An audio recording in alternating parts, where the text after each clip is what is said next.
And thanks for watching HBC Channel 25. It's time for the Cardinals Nest. I'm Dean Beckman along with Donny Nadeau, the Sports Information Director for the Cardinals. And Donny, this is our tweener period at St. Mary's Athletics because we're in between the fall sports and the winter sports. And one of the winter sports that'll be starting up is men's hockey. And later on, we'll talk to Bill Moore and Ryan Egan. Bill, the head coach, and Ryan is the brand new assistant coach this year. Yeah, you call it a tweener period. I call it a big giant headache because you've got the fall sports still going on, the winter sports starting up. So it's a time where it gets pretty chaotic up on campus. But it's also an exciting time because with a lot of those fall sports, you've got playoff implications and teams battling for playoff spots, and then you've got the excitement of starting up new seasons with the winter sports. So it's a lot of fun, but it's also a lot of work at this time of year. So it'll be fun to get Bill on and to start talking hockey and start looking into the winter seasons as we get rolling this weekend. Right, absolutely, and it's going to be extra busy for you, especially Donny, if the volleyball team can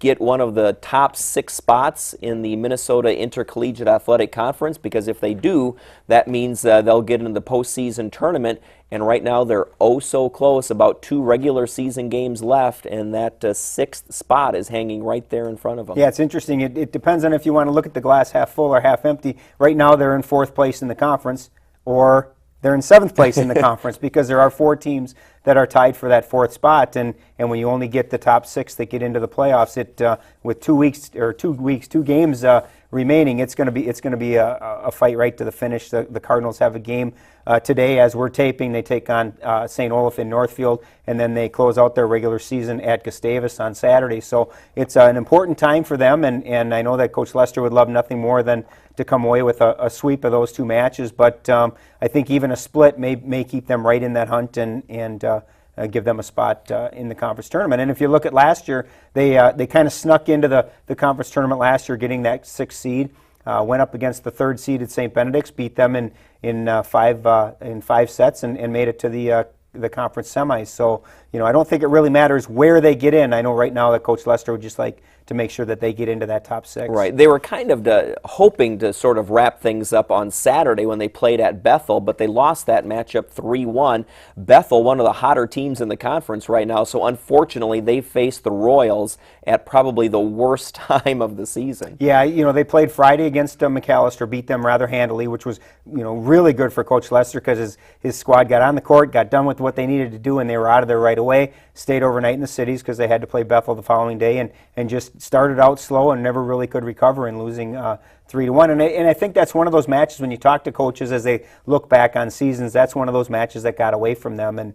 And as you're looking at the conference standings, and as we've talked all year, when you get a tough conference like that, it's those kind of matches that you really can't afford to not be at your best. And right now they're battling for a spot, and if they win that one on Saturday, they're probably sitting in the driver's seat, probably hoping for a home match rather than just getting into it and having a playoff match in general. Now, how do region rankings play into all of this? Of course, the 6th spot in the conference, the most important thing, but where are the Cardinals at regionally? Well, what's interesting is that the regional rankings are completely apart from the conference standings, and what could really very easily happen right now is the Cardinals could end up 7th in the conference and still be one of the teams that gets into the national tournament. Right now they're ranked 4th in the region, ahead of several teams that are ahead of them in the conference standings, and a lot of that is due to their strength of schedule in their non-conference schedule. They played a very tough non-conference schedule against some very talented regional teams. A lot of the Iowa schools. Yeah, and as we've talked all year, a lot of the teams that they've played have been regional opponents, and Coach Lester and the Cardinals have come up with some big wins. Nebraska Wesleyan comes to mind right away. That was a big win against a very high regionally ranked team. So right now, they want to get into the conference tournament because the conference tournament champion gets an automatic berth into the national tournament. If they don't get into the tournament, they still do have an outside shot at making the national or the regional portion of the national tournament. So it's one of those things that they could get left out of the conference tournament, but still have postseason implications. So it's one of those we'll just have to wait and see. Well, hopefully both are in the offing this year. Now, I watched a little bit more volleyball this year than in years past. It seems to me the setter's role is one of the most important roles out there. So a lot of pressure in these last two games may be falling on Brittany Cherwinka. Yeah, and you have a senior setter like Britt, though. That's going to be something that she brings on and says bring it on. And the nice thing for Britt this year is she's got a lot of people that she can dish the ball off to. Sarah Gardner, Jess Mate, Jessica Larson. All of those girls are people that she has such a wide variety of people that she can give it to, and I think that right now that's the success of this team is that they have more than one person that they can go to run the offense, and when you have somebody like Britt who's running the show and who's dishing off the ball, it makes it that much easier. We talked last week. Britt has now got 2,000 career assists, which is phenomenal for a 3-year career, and it's just one of those things that she has so many weapons to deal with and so many people that she can utilize that I think that's what really helps this team gel and really be successful this year. Yeah. Well, we'll know more next week here on the Cardinals Nest, so we'll keep you updated on the progress of the volleyball team. Men's soccer now, Donnie. They're coming off a loss on Tuesday night, but before that, a pretty successful weekend for Chris Dembeck's team. Yeah, it was really nice, and you look at the 2 wins that they had, back-to-back 1-0 wins, one against St. John's and one against UW-Platteville. And I think the nice thing is we've been talking about Steve Busey and we've been talking about Bobby Gass, and we get Jermaine Venter to come through and get a couple of game-winning goals, actually the only goals of those 2 wins against St. John's and Platteville. And it was, obviously for Chris, it was good to see somebody else step up and take control of the offense and come up with some key goals when they needed them most. And for them to go up to St. John's and pick up a victory at St. John's is huge. St. Mary's hadn't won at St. John's since 1992, so it's been a long time since they won a game at St. John's, and it's a tough place to play. And Jermaine came through in the second overtime there to give him the win, and came back the next day and got the game winner in regulation. So he was 2 for 2. He went for 3 for 3 against Augsburg, but in order for him to do that, he would have had to score against his brother Pasquale, who was the starting goalkeeper for Augsburg, and unfortunately Pasquale had the upper hand on Tuesday and got the shutout. So that was a little disappointing. But Chris likes what he sees. The team is going into its final game now on Saturday at St. Thomas, and the team is playing pretty well. To go into that game having won 2 of your last 3, I think that's a pretty strong showing. And 6-9-1 for an overall mark this year, an improvement over last year, so nice to see. And again, I think he's building the offense, and that's going to start to come, even though it's been a little bit up and down so far. Absolutely. And the key now next year, as we start looking ahead to next year, is obviously he's got to replace John Safransky in goal. And John had 11 saves against Augsburg, and I mean, the guy is a human highlight reel. The saves that he makes, the saves he made Tuesday night against Augsburg are just, he's just a phenomenal goalkeeper and has been for 4 years. And I know that when he graduates in May, that there's going to be a big hole for Chris to fill, and it's not going to be an easy one to do, because there's no doubt that John will probably be another all-conference again this year, and deservedly so. He's having an outstanding year, and when he graduates, it's going to be a tough loss. Yeah. And in women's soccer, this has been the season of heartbreaking losses for the Cardinals. It's unbelievable, and they had more this past weekend, and though those close 1-goal losses just continue to pile up for the Cardinals. Yeah, when they lost to St. Benedict on Saturday in double overtime, that you're right. That's the 3rd time now that they've gone into an overtime game and come out on the short end. You look at, they lost in overtime to McAllister, a team that's perennially one of the top teams in the conference. They lost to St. Benedict on Saturday, another team very high in the conference standings, and those are tough losses. When you're battling the best teams in the conference and you're taking them to overtime, you have your chances to win, and to come out on the short end it's tough to take. And I know that Coach Zimmerman is you got to keep your team up. You've got 2 games left now in the season, and they've got to make the most of what they can. And as tough as those losses are, you have to look at the silver linings. And it sounds silly, but last year they're playing St. Benedict, they're playing Augsburg, teams like that, and they're losing 3-4 to nothing. They're losing to St. Benedict in overtime.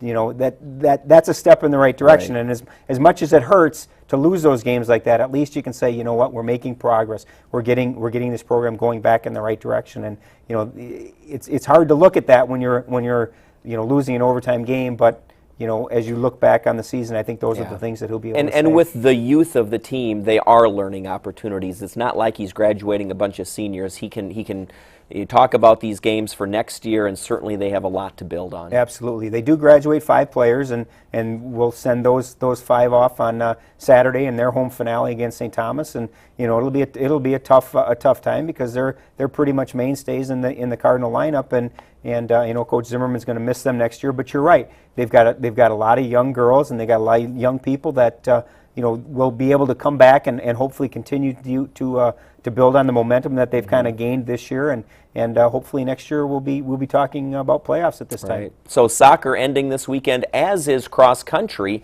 They're going to be at the MIAC Championships this weekend. Yeah, I talked to Coach Barrett today about those championships, and he's tentatively optimistic, and part of the problem is that all season long on the women's side they've just been battling injury and illness, and they haven't had a full-strength team since the beginning of the year, and as they get ready for Saturday, they're in that same boat.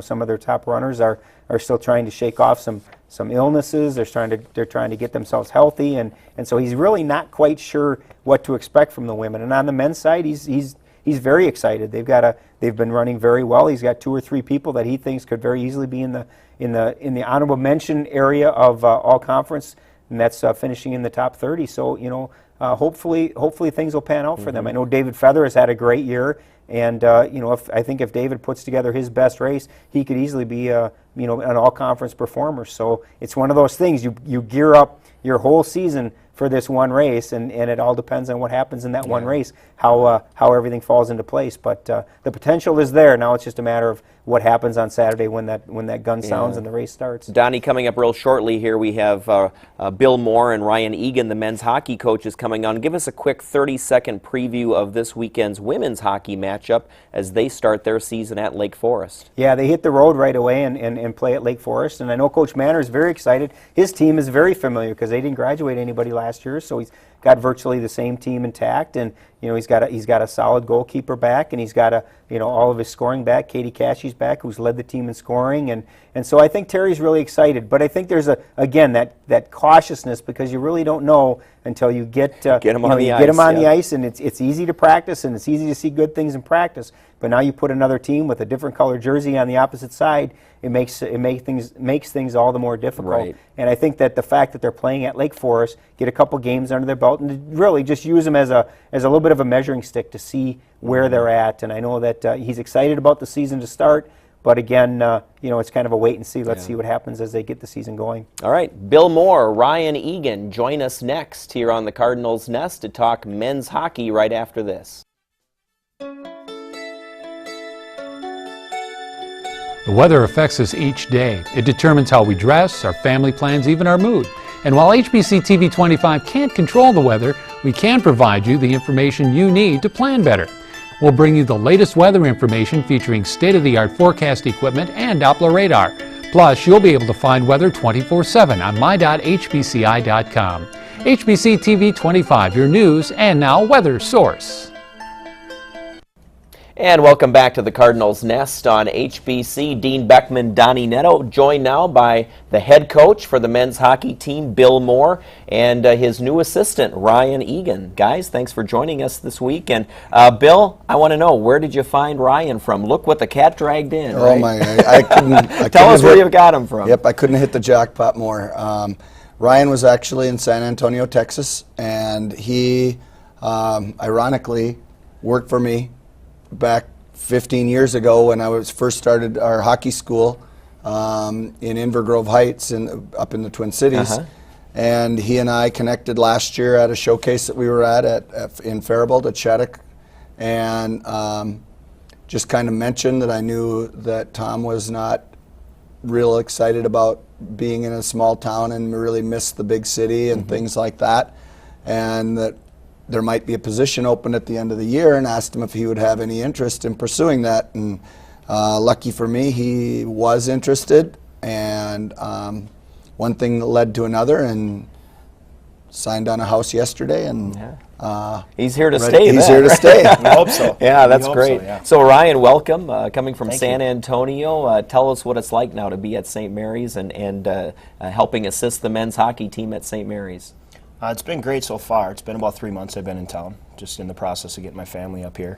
Little different role for me being an assistant coach now. I've been a head coach for 7 years. It's been great. I couldn't be in a better spot, a better community, working for a better person. You know, working for Coach Moore has just been fantastic, and we hope we can do it for a long time. You know, Coach, we talked last year about your adjustment coming from the high school level to the college level. And Ryan, I'm going to ask you now, what's the biggest adjustment, not only from becoming or from a head coach to an assistant, but also from the junior division now moving up to college hockey? What's been your biggest adjustment? There's not a ton of adjustment. Coach and I were just talking the other day about the brand of individual that we have on the team. Most of them have played junior hockey. The biggest difference is just the pace of the game. Is something I'm going to have to get used to. Up and down the ring, things happen quicker, just like any player would. Coach has to make the same adjustments. But otherwise, the adjustments have been good, adjusting to this level of player. I'm enjoying it thoroughly. It's been good. Last year, technically, however you want to term it, your first year as the Cardinals head coach. I know you were an interim 15 years ago for a year, but what was your biggest learning curve, or what were the things that you learned most from last year as you head into this year now? I think the biggest thing that I learned was how to deal with 22, 23, and 24-year-old players rather than 16, 17, and 18-year-old players. You need to treat them totally differently. You need to make sure that they have things in proper perspective as far as where they're going with their lives, not just their hockey career. So I think that was the absolute biggest thing that I learned last year. I also think that with the addition of having Ryan on staff, one thing that I've learned is to delegate. And I've never been a very good delegator in my life. I've always tried to do things the way I do it. And this year I've taken one of what is normally a head coach's roles, and that's practice planning, and delegated that to Ryan. And Ryan has been fabulous with the practices that he has designed. We meet as a staff in the morning, decide what we want to accomplish that day, and then Ryan takes the things that we want to accomplish and the goals that we have for that practice and creates drills or substitutes in things that we've done in the past to create a practice plan. And I think our players love it. I love it because it frees me up to do more of the administrative things that I need to do. And last year, to be honest with you, some of the times we threw practice plans together at the very end just because somebody showed up on campus in the admissions office and we needed to speak with them. We had other administrative things that took priority over to setting the practice plan. And that has been absolutely an unbelievable help to me, and our players love the practices that Ryan designs. Ryan, it's you started on the 15th. It's drawing near now to that October 30th when you guys open up. What has been practice like? How have things been going? Talk a little bit about the first 2 weeks of practice. You had your red-white game, but what are you seeing? What are you expecting? What's kind of been the state of men's hockey right now? I think it's good. I'm very happy with how things have gone. A lot of unknowns for me coming in, what to expect out of the guys in the room as well as out on the ice. I think the guys are excited. I think they know they're capable of more than what they've proven in the past. We have an older team this year, so I think expectations are high, having an older squad coming in after the season they had last year. So I think it's been good. I think spirits are high. I think they're very eager right now. And I don't think motivation is going to be an issue at all this weekend going into our 2 games. Bill, everything's new to Ryan. This is really an old team. You see all the same faces that you pretty much saw last year. What do you see that's the biggest difference in the team from last year to this year? Attitude. There's absolutely no doubt about it. They have worked very hard in the off season, in the weight room, and doing plyometrics and other things that they needed to do to make themselves better athletes. The work ethic on the ice, it's not even comparable to what it was last year. Everybody's smiling, they're having fun, they're playing for each other. It's a totally different atmosphere on the ice right now, and I sure hope that those things turn around to reward the players for making those adjustments and making those changes, because they deserve it. They've done a lot of tremendous things at this point, but again, we start the games this weekend, so we'll find out what happens. And too, this weekend you've got the hockey showcase. So tell us what that's about. It's an MIAC event. Who's all going to be there, and what are your expectations heading in? Sure. What we did years ago there used to be the MIAC Thanksgiving tournament. They called it the Turkey Trot. And for whatever reason, mostly because of the holiday weekend, they eliminated that. And one of the things that we looked at is we had to replace 2 games with the NCHA. The NCHA went to an 18-game conference schedule, which meant they had to drop the MIAC teams for 2 games. We could either travel and try and find games with other conferences, or one of the things that we talked about was bringing back some type of an environment where the MIAC teams could get together, play each other in a game that did not count in the conference standings. And the biggest thing is show some of the high school kids in the state of Minnesota what the level of D3 hockey is. And we can, at that point, get a kid who might be interested in 2 or 3 of the schools in the MIAC to come to one arena in one weekend and not have to drive all around the state to see those teams play, and to make it into a recruiting visit as much as it is for us to prepare for the rest of the season.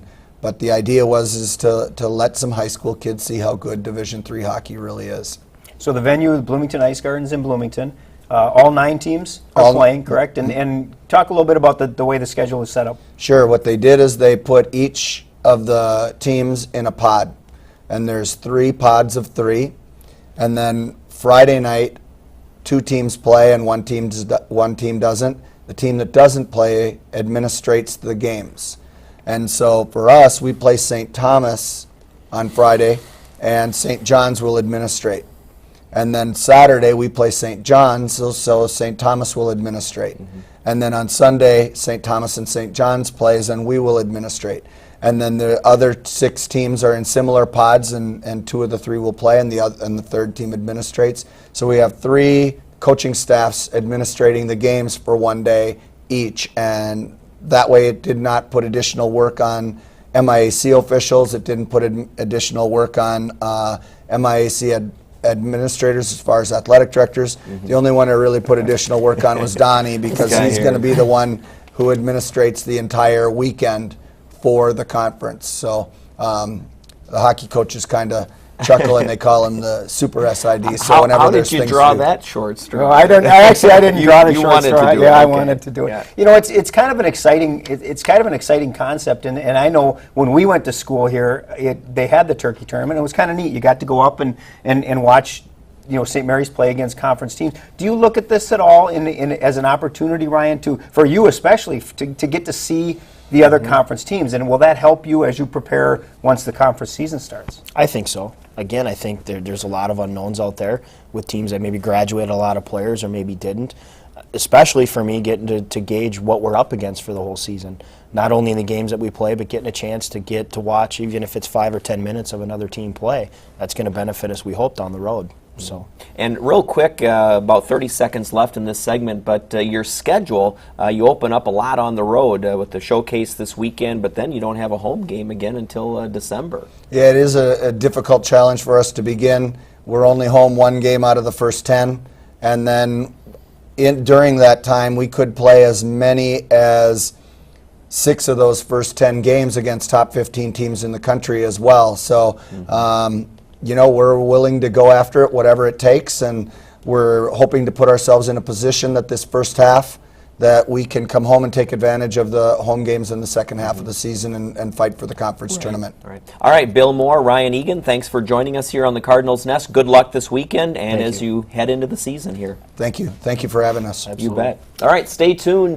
Donnie and I will be back with more, and we'll talk about some non-sporting events coming up to the St. Mary's campus. That's after this here on HBC. Do you ever feel like you've got too much paper in your life? Well, HBC understands, and that's why, as part of our Going Green program, we're offering electronic bill paying to all our customers. Instead of receiving your bill in the mail, you can now view your statement on our my.hbci website and make your payment from the convenience of your computer. Or you can still stop by at HBC and pay in person. After all, we always like to see you. Online bill paying at HBC. It's fast, easy, and now paper-free. And welcome back to the Cardinals Nest as we wrap things up with some non-sporting events going on at St. Mary's University, both events and just some different news that's happening. And one of the news events is a brand new scholarship. It's the Diocese of Winona Catholic High School Scholarship. So beginning this year now, each graduate of Cotter High School, Lourdes, Loyola High School in Mankato, and also Pacelli High School in Austin is eligible to receive a $2,000 scholarship to attend St. Mary's. Of course, there are some stipulations attached, so for more information, you can contact Tony Piscatello in the admission office, and his email there is on the screen. His phone number is 457-1700. Well, also, don't miss University Jazz Night. That's going to be at Jefferson's Pub and Grill from 7:30 until 9:30 p.m. on Tuesday, November 3rd. You'll be able to hear the SMU Jazz Ensemble, directed by Dr. John Paulson, and also the Winona State University Jazz Band, which is directed by Dr. Rich McDonald. No cover charge, and that's going to be at Jefferson's Pub and Grill. You can call 452-2718. for additional information. And finally, Halloween is coming up this weekend, and so we have continuing at St. Mary's the Walk of Horror. We talked about that last week. It's from 7 until 10 p.m., and it's coming up the 29th through the 31st, so it ends on a Halloween night, and weather permitting, it is a terrific time. You walk through the bluffs, and they have different monsters and other props set up in the bluffs, and many of them are sort of takeoffs of different horror movies, and they'll make it a little more scary for the adults, tone it down a little bit for kids 12 and under. You see the price there on the screen. And Donnie, it opened already last weekend to much fanfare. They did get rained out, I know, one night, and so hopefully the weather forecast will hold off for this upcoming weekend. Yeah, let's hope so. It's a great fundraiser for the fast pitch softball team, and they have a lot of fun with it, and you know, they did have to cancel the first night. Second night they were full from 7 right up until 10 o'clock. So hopefully they've got 3 days left, and hopefully it all goes well and Mother Nature behaves herself and allows them to get that Right. in. And all you have to do is line up in the lighted path right between the baseball and the softball fields.